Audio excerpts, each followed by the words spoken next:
There we go. Jake's waving his thumbs. He does every week, so make sure we're all paying attention. That's Jake Ellacott.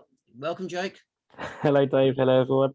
And also welcome to a Podful of Saints to whatever edition this is of a 2021-22 season. Welcome to Lee Wood. David, Jacob, how the devil are we? This devil's fine. You can't tell by looking at Jake. We've got a match to look back on. Last Saturday, National League South, St Albans City away to Welling United. We'd had some dodgy results of late. A very much needed win in very difficult conditions, but despite conditions, Jake, you were there along with, so was I. It was a very entertaining game, I thought. It really was, actually. The first half particularly was very fun. I think both teams were just going for it. I mean, the fact that we were 1-0 up, I mean, what was it? About a minute, was it, Dave? I'm sure you've got the exact time. And then Welling not long after equalising. So I only missed 2 goals. But, you know, it was a really good game. And I thought it was a funny game. You know, the Saints maybe not at their best. You know, Welling much improved from when we saw them earlier in the season. But as you say, Dave, it was a much needed 3 points. And the performance might not have been amazing, but the Saints just about did enough. And at the end of the day, you've got to win in tough conditions, away at tough sides, if you want to be in and around the top 7-8 at the end of the season. So no complaints from me. Blimey, Welling a tough side. Have you looked at their record, Jake? They've got Dipper Akinyemi. They have. What more could a team need? The difficult conditions we talked about was a heavy rain, which got worse as the afternoon went on, as it happened. It did make it difficult, but it was certainly playable. You mentioned a first-minute goal. We actually scored in 2 minutes. They should have been ahead in the first minute. They missed an excellent chance, and then they got level in 4 minutes. What was it like for you, Lee, looking at the highlights? Was there a gentleman's agreement that neither side were going to defend in the first half an hour? Because that's what it seemed like to me, especially for their goals. It was like a parting of the Red Sea. Joking aside, I thought we showed great character. And as you say, Taz, atrocious conditions. And given the past few weeks, I'm so glad that we're not sitting here picking at the carcass of another City defeat, really. Well, we could have been, Lee. Michael Johnson made, 3 good saves? And you mentioned the space that they found going forward. And they did. They found space when they attacked us. We've seen it plenty of times in recent weeks. And Jake, you mentioned how much improved they are from earlier in the season. They've now got Peter Taylor as manager. He's replaced Steve Lovell, former Saint. And they are an improved side. But... you say picking the carcass of another defeat. We could have been, Lee. If things could have gone against us, and I feel sorry for them, but they deserve the point, at least. Yeah, I mean, it's difficult. I say Pete Taylor, he's a wily old fox. You know, he knows what he needs to do at this level. And yeah, I think that second half, especially the last 20 minutes, watching the highlights back, they had a few openings, didn't they? They had a few chances, half chances. Michael Johnson made one really good save second half after we went 3-2 up that was really important. And it was good to see him bounce back after what we can only describe as a shaky performance against Hemel. But for me, I mean, I know Welling, you know, they probably could have got something out of it. But what really stood out to me was the sort of spirit and the fight in the team, actually. I mean, when the third goal went in, the celebrations amongst the players was brilliant. And you saw how much it meant to them. And yeah, it was just good to see a bit of fight, which I think was missing against Hemel and hasn't been quite there like we would have wanted it to be over the last 2 months. Jake, I have to say, mate, that celebration, I saw you skip down a few steps there, buddy. I've not seen you move so fast, mate. that was some serious pace over the first 5 or 6 yards there, mate. I know. One thing that came across on the highlights was I thought Zane had a relatively positive game. Set up a couple of goals, you know, pulled a couple of chances back for us to score. It's good to see him playing well, albeit, again, me via the highlights, but we're going to need him on form. And also, we are sharing the goals around. It's not just relying on Mr. Jeffers up front to get us out of trouble again. Mark Doig is the press officer for Welling United. He did report for the NLP, Lee, and he made Zane his man of the match. I thought one player who did really well was the debutant, Evan Jones, we've got from Luton Town for the rest of the season. And he was a proper right back, and I thought he had a very decent game, didn't you, Jake? Yes, he really impressed me, actually. I mean, when you see us signing a lad from Luton, youth player who hasn't played for the first team, hasn't really featured, you think, uh-oh. I mean, it's good to get a right back in, and we've been calling for it, but you think, uh-oh. But he really impressed me. I think he did well. You can tell that he knows a few of the lads, and he's big and strong and athletic as well. He doesn't look like he's going to wither away. I think he won a challenge really early on, didn't he, Dave? And it's, you know, it's what you want to see, and I think he'll fit in perfectly. And it was just nice to see him winning tackles, fighting for it, but also being an option on the right for balls out wide to see what he can do with it. So I have to say kudos to Ian. I know it's only one game, but hopefully he can really kick on, and I say a really good debut. Jake, sorry, mate, can I interrupt? Why were you so sceptical about signing someone from the Luton youth side setup? Bearing in mind that we've had Frankie Musonda come sort of through to us before and done remarkably well. You don't get to that position in Luton Town who've got a very high calibre and pedigree of youth systems. Why were you sort of so sceptical about him turning up for City? I think first of all, it's Luton. Have you ever been there? Second of all, seriously though, it's I think it was just a bit of a concern that maybe I wanted to see some experienced heads come into the side, because I think that is potentially what we've been lacking and what could kick us on. But I'm more than happy to be wrong, to be honest. I mean, the way he played, as you say, Lee, you can say that he's played at a really high level for Luton, even if it's just in the academy. And likes of Frankie Musonda, he proved how good he is. His career's kicking on, and hopefully it'll be the same for this debutant. So yeah, happy to hold my hands up. But I think we tried experience in terms of Big Dave at right back, and we got away with it to a certain extent. But now we've got someone who's familiar with that role. Maybe it's just we needed a little bit of youth and pace and energy in that position for us to sort of kick things on, really. Well, that's the main thing, isn't it? He's a natural right back. That's what we've wanted since Devontae's been injured. So, Yeah. He's 20 years old. He appeared on the bench once for the first team, didn't get onto the pitch. So he's been knocking on the door, perhaps you could say, generously. But he certainly looks a business for us anyway. Yeah. And it puts that position to bed. We've been talking about it all season. We can now look at other positions like midfield, or possibly a bit of assistance for Sean up front. Well, yeah. The thing is, though, Dave, is that I know that Ian's come out and said over the course when this sort of discussion has arose over the past few years that Ian's always loyal to the players. And I'm all for loyalty, because I don't think there's enough of it in the non-league game especially. But there's no dog like a loyal dog. However, there's better pedigree out there. And if Ian's happy to bring players like Bailey Brown into the equation halfway through a season, surely someone with a bit more experience at this level, younger, fitter, better passer perhaps. I just don't see the reluctance to get anyone in. For anyone who follows Twitter, you can see the players that have been banded around. You know the players that are available. I'm not saying we have to sort of sign them to mega big contracts, just get them in for 6 months, because the one thing I would say, these players have done fantastically well to get us to this position, but they're tired. They're tired. And the schedule isn't going to get any easier over the next sort of few months.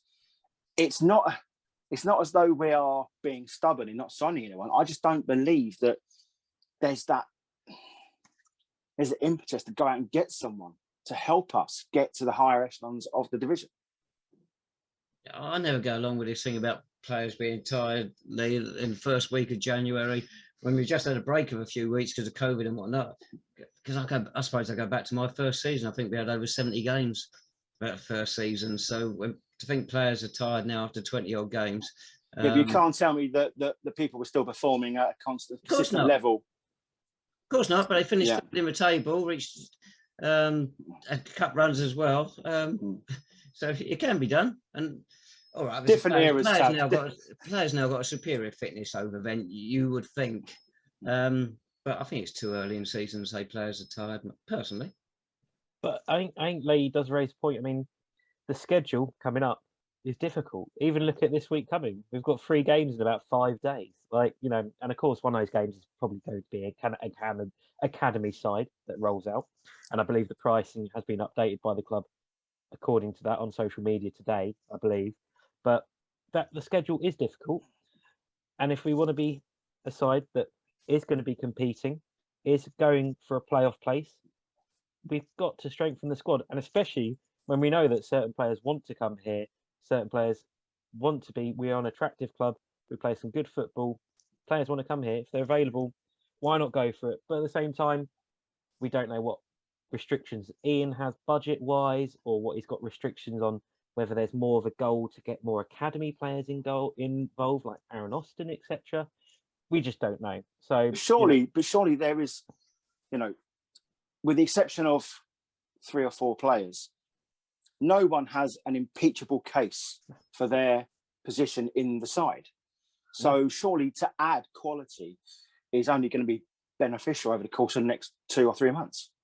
You'd have thought so. And from a basic footballing perspective, you would think that, wouldn't you? I think us as supporters, we see things very simply, don't we?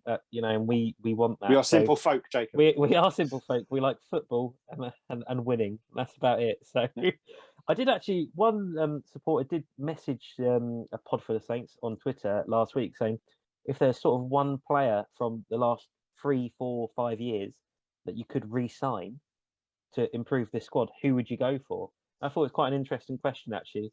I suppose if you're looking for midfield, aside from the obvious, the likes of Comley, I'd be tempted to say someone like Solomon Sambu, ball-winning player in there, potentially bring him back. You know, someone like that. I don't know if, Lee, if you've got someone in the last 4 or 5 years you'd thought. I would have Nobby's quality from 4 or 5 years ago. And his legs. Well, yeah. But apart from that, I'd probably have to say Junior up front. Yeah. It just adds that different dynamic to us going forward and offers something different to what Sean Jeffers does currently. Getting back to the Welling game, the win there takes us back up to 1 place and 1 point outside the playoffs. Got games in hand on everybody above and below us. So as gloomy as it's been the past few weeks, we are sitting in a pretty nice position still. That win has been a big help. Yeah, it really was. I think we talked about last week how important it would be if we win, and it was. And it's kicked the lads on. And, you know, I think I saw one comment from a supporter earlier today saying, did it mask maybe some potential issues we've got, you know, but at the end of the day, we're in a good position, got games in hand. You know, games in hand don't mean anything. You've got to actually have the points on the board. But it's looking good. And, you know, if you'd have asked at the start of the season what we'd want, 2nd round of the FA Cup, 5th round of the trophy, is it, you know, in the league in a decent position, I think we'd have taken it. Oh, I should add, Tab, sorry. You know, the fact of the matter is you were at the game. Did the result paper over any cracks from the previous 2 or 3 weeks, given the poor performances of those games? As a result, papered over what happened on the day, I thought. I still believe Welling were unfortunate not to get anything out of the game, purely on chances. They created more than us. And I say Michael Johnson had a very good game. That said, you know, we won, and that was it. We've got to see where we go from here. The next game is next Monday. Is one of these 3 games we've got in 4 days. Chelmsford City away. They finally started winning at home recently. They've beaten Braintree and Bath. So they've turned it around after a very poor start, particularly at home this season, which would suggest it's going to be tougher than it would have been a couple of weeks ago. But if we are now picking up again, Chelmsford away at a point is okay, but things as they stand, we need to be going for the win, don't we? Absolutely. I do, before we finish the Welling game, want to mention the Saints supporters and the Welling supporters that stood in the pouring rain for a lot of that game, or the second half at least. It was awful second half, wasn't it, Dave, behind the goal? So fair play to everyone that came out and supported the Saints and made plenty of noise. So well done, everyone. It's just like Hemel, wasn't it? The final few minutes of that game, we got that absolute downpour. And I hope it's not going to be every game like that for the rest of the season. Oh, God. What do you think of Chelmsford? Do you rate our chances? And what changes would you make? Because you got Cheshunt, first of all, in the FA Trophy. We mentioned this before. We think the league game is probably the more important of the 2. But realistically, you've got a chance of a trophy run. You're not going to throw that away, surely. It's so difficult to say. I think, I presume in one of the games we'll see someone like David Noble come in and start. There's a couple of obvious changes there potentially. But for me, it really is a toss-up about which one's more important, because we've got so far in the trophy. I mean, this is first we've gotten quite a little while now. And if we win on Saturday, you're not far away from Wembley at all. Wembley. And of course, Monday means a lot as well. So it is so difficult. And I'm sure Ian and the rest of the management team have been thinking long and hard all week about how they're going to manage these two games. It's not hard though, is it really? Because you've got to go all out on Saturday. Because, okay, if we do slip up against Chelmsford, we've got games to rectify over the. We've got another 20 odd games. If you mess up against Cheshunt, we're out. So and one game at a time at this stage. Our squad isn't the biggest. We know that we're going to be playing kids against Hitchin, so just take it as it comes, boys. Really, but Cheshunt has got to be our focus now. It has, because you think we still talk about Forest Green Rovers, the FA Trophy from getting on for 23 years ago now. So another chance to hopefully equal and go one better than that run. You don't want to put Cheshunt down. They're 7th in their division, Ishmael League Premier Division, just 2 points outside the playoffs, although that's almost irrelevant this time of year. They are having a decent season, like us in the league. It's not going to be easy, but the trophy, it's time we put our name on that cup, isn't it? Yeah, but Dave, if you win on Saturday, it breeds confidence going into the Chelmsford game. Yeah. If you get turned over by Cheshunt, then God knows what's going to happen against a better side in Chelmsford. Absolutely. Focus on the first things, fellas, and the rest will just follow. Yeah. Tom Gardner and Taylor Miles, they got 2 of our old players at Cheshunt. Wow. So they'll score. Yeah, that's inevitable. Yeah. So Taylor Miles will score, then get sent off. That's what's going to happen there.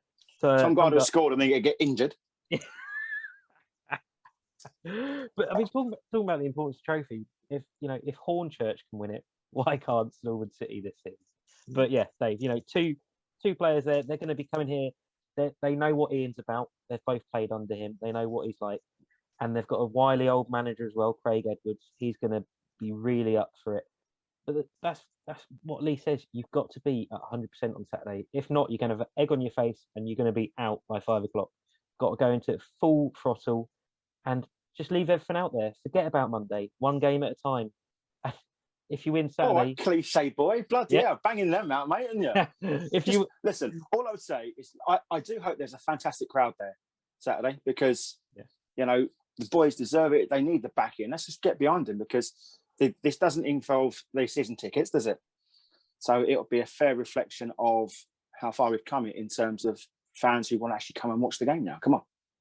You mentioned Craig Edwards there, Jake. Be careful Saturday with the P's and Q's. He is a former boxer. I'll try not to get too near him. But it is going to be tough. They're a good side, Cheshunt. If we underestimate them, we'll be out. So one place above Hornchurch. Previously mentioned Hornchurch, current FA Trophy holders, of course. There you go. So there we go. Hertfordshire. It's an important 72 hours coming up this weekend. It really is. Win Saturday, get a decent result Monday, and everything's going to be looking pretty good. So, You mentioned a message had gone out about next Tuesday's game against Town. What's that? Yeah, on social media, I believe they've reduced prices, because obviously the club is treating it as seemingly an academy game. So if you look on the club Twitter feed, it looks like it's reduced prices. I think £5, I think, for one level, something like that. So get along for that as well. And that is another, it'll be a good test for the lads. It was an academy, not far off an academy side that won down at Hertford in the last round. And hopefully they kick on again, because it's good to see these lads coming through, getting some first team experience, even if it is in the County Cup, and hopefully put Hitchin to the sword. We'd imagine Ian would also put in those players from the first team squad who have been on the fringe lately. Even if they get a few minutes run out on Monday, give them a whole game on Tuesday. Yeah, potentially. But then, Ian's talked about a lot this season how deep his squad is and how much he's enjoying having such a deep squad. Now, supporters don't necessarily agree with him that it is a deep squad. So it'll be interesting to see how he does rotate and how he uses it over Monday and Saturday. Jake, the supporters aren't concerned about the depth of the squad. They're concerned about the quality within it, mate. That's the prime. No, don't know. That is the genuine concern. Yeah. But then, I mean, think about it. When you've got players like Romeo Akinola scoring goals at Welling on last Saturday. So, we'll see how he manages it. And Ian knows what he's doing. I'm sure he'll see us through to the next round. Sean Jeffers, the goals have dried up a bit. Is that a concern, or is it just something that forwards go through? Leave him alone, Tavs. Christ's sake, mate. No, that's exactly what the point I'm making, Lee. We're confident it's going to come good again, aren't we? I see no reason why not. No, absolutely. How many goals has he got so far? What is it? 24 and 26, something like that. Right. And I'm going to reiterate a point that you just made to me. It's only January, so targets are there for him. And what I find frustrating, especially in the Hemel game, he found himself isolated quite a lot as well. His support was running away from him, and I'm hoping it's not a situation where we had this with Reece Morel-Williamson. We had this with Joey Schifano. They start the season all guns blazing, and then later in the season, defenders work out how to play them. Yeah. So I got distracted there. I got a text from Muddy there. We're supposed to be having him on the podcast in a minute, so I hope it's good news. Yeah, but the cream always rises to the top, and Sean Jeffers is going to be banging goals again. Don't worry about that. Yeah. As you say, I think a lot of it does depend on getting support around him, But then against Welling, he didn't score. But like Lee said earlier, we still scored 3 without him. We haven't done that much this season.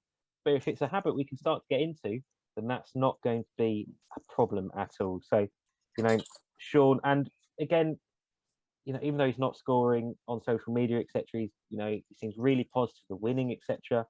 And we know that Sean is a team player.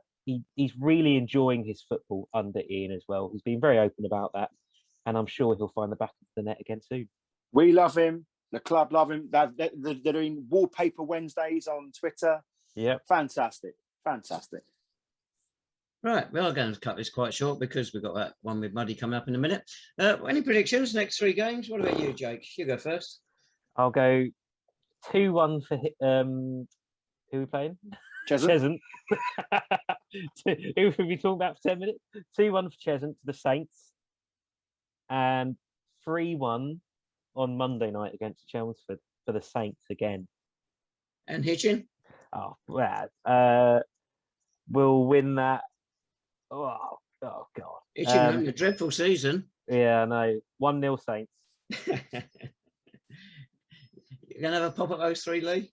Yeah, 3-1 for me against Cheshunt. I'm going to go for a 1-1 draw against Chelmsford, and I reckon 4-0 against Hitchin. Mark Burke is on borrowed time at Hitchin, and their poor side. That's fairly definite. Can't argue with that. I look forward to 4-0 to Hitchin. Well, you might do. We don't. We're just 5, we don't care. Oh, dear. Right, so that's it for this week. So we're cutting it a bit short, and we will be doing one next week. We'll have 3 games to review. Good grief. Too much football. Lucky people. Thank you, everyone. Bye-bye. Cheers.